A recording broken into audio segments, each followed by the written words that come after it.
거짓말하는 후보에 표를 주지 말자. 그렇게 결론 낼 수 있을까요? 아니, 그건 너무 물론 선출직인 경우에 이 제기된 의혹에 대해서 그것이 사실이냐 아니냐 이것을 밝혀서 유권자가 올바른 선택을 할 수 있는 그런 장치가 마련이 돼야 합니다. 네. 앞서 말한 대로 언론이 사실은 그 역할을 해야 됩니다. 그런데 이미 언론은 그 기능을 상실했습니다.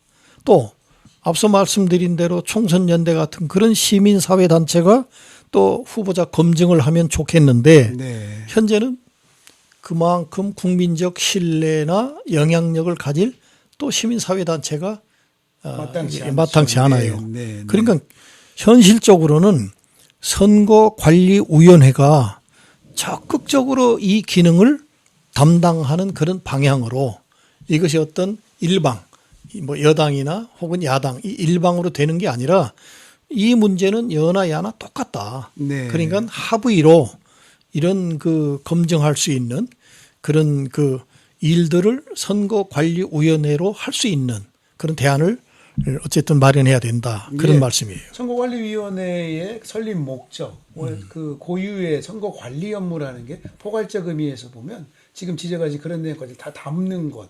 이건 뭐 여야가 합의 못할 이유가 없을 텐데요. 사실은. 그런데도 네. 그런데 사실은 거기서 이제 그 의혹이 네. 이렇게 이제 사실로 드러났고 그래서 선출된 이후에 물론 그 여부를 이제 다 밝혀가지고 필요할 경우 수사기관으로 이렇게 넘겨서 네. 고소를 하고 또 그 수사기관에서 다뤄가지고 재판을 넘기고 이러지 않습니까? 네. 그런데 이게 굉장히 시간이 많이 걸려요. 예. 그러니까 서로 국회의원이 그런 잘못된 거짓이나 이런 것들이 밝혀져서 그 당선 무효가 될 수 있는 사안임에도 불구하고 이것을 조사하고 수사하고 또 재판에 넘겨서 그것도 1심, 2심, 3심 이러다 보면 어때요? 그 임기를 다 맞추는 이런 이제 사태가 과거에도 계속 벌어졌지 않습니까? 그래서 이거를 좀 그 효과적으로 하기 위해서 우선적으로 선거사범은 빨리 다룬다. 네. 뭐 이렇게 이제 그런 움직임도 있었지만 뭐 지금도 여전히 느려요. 그래서 이 선거 부정에 대해서만큼은 빨리 이것을 신속하게 전담해서 다룰 수 있는 어떤 뭐 특별 법원 같은 거라도 필요하다면 예. 설치를 해서 이걸 전담해서 빠른 시간 내에 그 문제가 드러난 당선자의 이 진퇴 여부를 네. 이렇게 빨리 결정할 수 있도록 그런 좀 제도적 어떤 방안도 구축을 해야 된다. 네. 그런 생각입니다. 네. 특별법원의 설치도 굉장히 중요한 것 같습니다. 저도 하나 덧붙이고 싶은 건 지금 촛불 정부를 출범시켰던 국민 모두가 사실은 정신 바짝 차려야 된다. 유권자는 투표에 참여해서 본인들의 권리를 행했으면 좋겠다. 이 말씀을 드리고 싶은데요. 촛불혁명을 화두로 삼고 살아간다는 것이 사실은 이런 세상에서 나라다운 나라를 만들기 위한 너무 힘든 길임을 우리가 좀 알아야 할 것 같습니다. 그동안 잘못된 관행을 깨고 진보시킨다는 것은 새로운 100년을 쌓아가는 지난하고도 국민적 에너지를 모아야 되는 그런 일임을 다시 한번 돌아봐야 할 것 같습니다. 엊그제 LH 지사 앞에서요, 그 신도시 투기 의혹에 뿔난 청년들이 피켓팅을 했습니다. 평등, 공정, 정의는 죽었다라는 이런 피켓의 시위하는 장면을 보았는데요. 돌이켜보면 문재인 대통령이 취임사에서 밝혔던 얘기입니다. 기회는 평등할 것이다.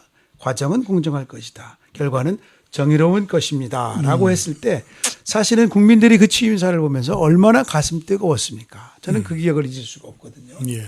또 뭐 이어서 그랬죠. 특권과 반칙 없는 세상을 만들겠다. 그리고 상식대로 해야 이득을 보는 그런 세상을 만들겠다. 뭐 이렇게 얘기했을 때 뭐 저뿐만이 아니라 많은 국민들이 네. 아, 이제 비로소 나라다운 그런 나라가 만들어지겠구나. 굉장히 그 감격했던 뭐 그런 기억이 저도 좀 새삼스럽네요. 그런데 아마 그런 기대를 걸었던 많은 사람들이 네. 이번 LH 사태를 통해서 여전히 특권과 반칙이 난무하고 상식대로 하면 오히려 손해를 보는 세상이구나. 이런 것들이 이제 적나라하게 이제 드러났다고 해서 이제 그런 분노가 네.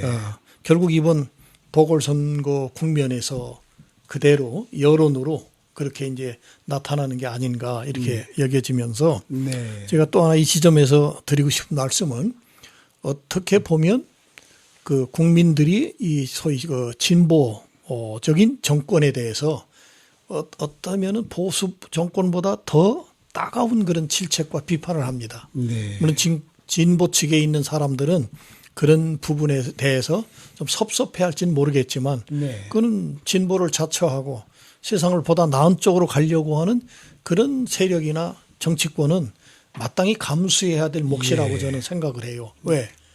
기대가 크면 기대를 주지 않습니까? 그런데 기대를 준 만큼 그것에 대해 돌아오는 게 없기 때문에 네. 그 실망감이 더 크다는 거죠. 네. 그래서 지금 이 보궐선거를 앞둔 여러 가지 이런 그 국면들 또 이런 여론의 향배가 어떻게 보면 문 정부에 대한 그런 참 그 기대가 네. 다 그렇게 채워지지 않고 미완으로 끝나는 데 대한 아쉬움 네. 이런 하나의 표현이라고 저는 보면서 그래도 얼마 남지 않은 기간이지만은 네. 국민들의 그 바람 그리고 처음에 했던 그 초심으로 돌아가서 최선의 그러한 노력을 해야 된다. 네. 그런 말씀을 드리고 싶습니다. 네. 오늘 여기까지 하시죠. 네. 예. 한 정치 칼럼니스트의 인터뷰 기사를 제가 인용해 봅니다. 저는 우리 정치가 앞으로 나가려면 새로운 흐름이 만들어져야 한다고 봅니다.